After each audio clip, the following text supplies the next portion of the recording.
حضور صلی اللہ علیہ وسلم کے پاس ایک مہمان آ گئے رات کے وقت میں. جب وہ آئے تو حضور نے پوچھا کھانا کھانا ہے؟ تم نے کہا کھانا ہے. جھوٹ اور بھوک کو جمع کرنا منع ہے. کہا جی کھانا ہے. تو حضور صلی اللہ علیہ وسلم نے فرمایا ازواج مطہرات کے گھروں میں پتہ کرو کچھ ہے. حضرت ام سلمہ کے گھر میں پتہ کیا تو کہا یا رسول اللہ 4 دن سے روٹی نہیں پکی. حضرت زینب سے پوچھا تو کہا حضور کئی دن سے چولہا ہی نہیں جلایا. حضرت عائشہ صدیقہ، حضرت میمونہ، حضرت سودا، تمام گھروں سے بظاہر یہ 2 جہاں کے شاہ ہیں پر باز کچھ رکھتے نہیں. 2 جہاں کی نعمتیں ہیں ان کے خالی ہاتھ میں. ہر چیز ہے پر فقر اختیاری ہے. کوئی شے نہ ملی. تو نبی پاک صلی اللہ علیہ وسلم نے مسجد میں اعلان کیا، فرمایا کون ہے جو میرے مہمان کو روٹی کھلائے؟ ان لفظوں کا حسن کوئی حسن والا ہی سمجھ سکتا ہے. فرمایا کون ہے جو میرے مہمان کو کھانا کھلائے؟ تو ایک صحابی لے گئے اور اٹھے وہ صحابی جو صحابہ میں غریب تھے، ایک انصاری جو غریب آدمی تھے. بہت زیادہ امیر آدمی اللہ کی راہ میں خرچ نہیں کر پاتا، اس کے لیے مشکل ہو جاتا ہے. اس کے لیے بہت امیر آدمی جو ہوتا ہے نا، وہ جتنا زیادہ امیر ہوتا ہے نا اتنی دیوار اس کے گرد کھڑی ہو جاتی ہے پیسوں کی، مشکل ہو جاتا ہے اس کے لیے. غریب آدمی کھڑے ہوئے. اگرچہ میرے محبوب کے غلاموں میں جو بڑے امیر تھے وہ بھی خرچ کرنے میں بڑے آگے تھے. حضرت عثمان غنی رضی اللہ تعالیٰ عنہ، حضرت عبد الرحمن ابن عوف، حضرت ابو بکر صدیق رضی اللہ. لیکن یہ غریب آدمی کا حضور میں لے جاؤں گا، میں لے کے جاؤں گا. اور یہ بخاری مسلم ہے. حضور نے فرمایا لے جاؤ. وہ اب صحابی گھر لے گئے اور بیوی سے مشورہ کیا. بات پہ غور کرنا، ہر چیز کی بھوک دیکھی جا سکتی ہے، بچوں کی نہیں دیکھی جا سکتی. وہ انصاری حضور کے مہمان کو گھر لے گئے، جا کے بیوی سے مشورہ کیا. کہا بھلی مانس گھر میں کچھ ہے؟ تو اس نے کہا تھوڑا سا بچوں کے لیے کھانا رکھا ہے. بچوں کے لیے. بچے تو بزدل کر دیتے ہیں، بچے تو آدمی کو بزدل کر دیتے ہیں، بچے تو مار دیتے ہیں، کلیجہ پھٹ جاتا ہے بچہ بھوکا ہو تو، نیند نہیں آتی. اب صحابی اپنی بیوی سے کیا کہتے ہیں؟ کہتے ہیں بچوں کو بہلا کے سلا دے. اور رسول اللہ کے لیے نہیں، رسول اللہ کے مہمان کے لیے، بھئی نبی پاک کے لیے نہیں. حضور کے تجھ سے در در سے سگ اور سگ سے ہے مجھ کو نسبت، میری گردن میں بھی ہے دور کا پٹکا تیرا، تجھ سے در در سے سگ سگ سے ہے مجھ کو نسبت. لمبی بات ہے. بچوں کو سلا دو. بی بی نے بچوں کو سلا دیا تو میاں بیوی کا مشورہ ہوا کہ مہمان کے ساتھ بیٹھ کے روٹی کھانا بھی سنت ہے.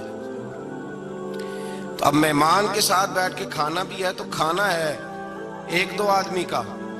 اب خاوند اپنی بیوی کو تیار کرتا ہے کہ میں بھی کھانے پہ بیٹھ جاؤں گا، تو بھی بیٹھ جانا. اور جب مہمان کھانے میں ہاتھ ڈالے تو اٹھنا، کہنا او ہو دیا تو صحیح کیا ہی نہیں، ابھی بجھ جائے گا، اور جا کے دیا بجھا دینا. ہم ہاتھ ہلاتے رہیں گے، مہمان روٹی کھاتا رہے گا. اور یار اس درد کو، اس کیف کو سمجھو. گھر میں بچے بھی بھوکے، بچوں کی ماں بھی بھوکی، بچوں کا باپ بھی بھوکا. دسترخوان پہ روٹی لگ گئی، روٹیاں چون ڈالی. بی بی اٹھی کہنے لگی او ہو چراغ تو صحیح کیا ہی نہیں، یہ تو بجھ جائے گا. حوصلے مند بی بی جس نے بچے بھوکے سلا دیے. وہ بھوکے سوئے ہوئے بچوں کی بھوکی اماں اٹھی اور اپنے خاوند کی تابع داری میں اٹھی. میں گڈی تے ہتھ ڈور سجن دے، وہ جنج رکھے اونج رہنا ہے. اٹھی اور اس نے نہ دیا ٹھیک کرنے کے بہانے بجھا دیا. مہمان روٹی کھاتا رہا اور رسول اللہ کے نوکر قربانی دیتے رہے. وہ روٹی کھا کے سیر ہو کے بستر بچھایا تو سو گیا. یہ میاں بیوی ساری رات بچوں کی طرف دیکھتے رہے اور غور کرتے رہے اور راضی رہے کہ ہم نے حضور کا فریضہ نبھایا ہے. قربان جاؤں محبوب پہ، بے خبر ہو جو غلاموں سے وہ آقا کیا ہے.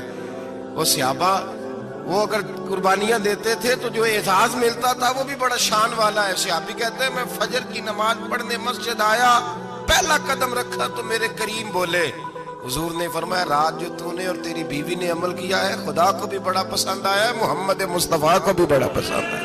اور پھر ایک لفظ اور ہے حدیث میں، ایک روایت میں کچھ جملے اور بھی ہیں. حضور نے فرمایا جب تو اور تیری بیوی رات مہمان کے ساتھ احسار کر رہے تھے نا تو عرش کا مالک تمہیں مسکرا مسکرا کے دیکھ رہا تھا.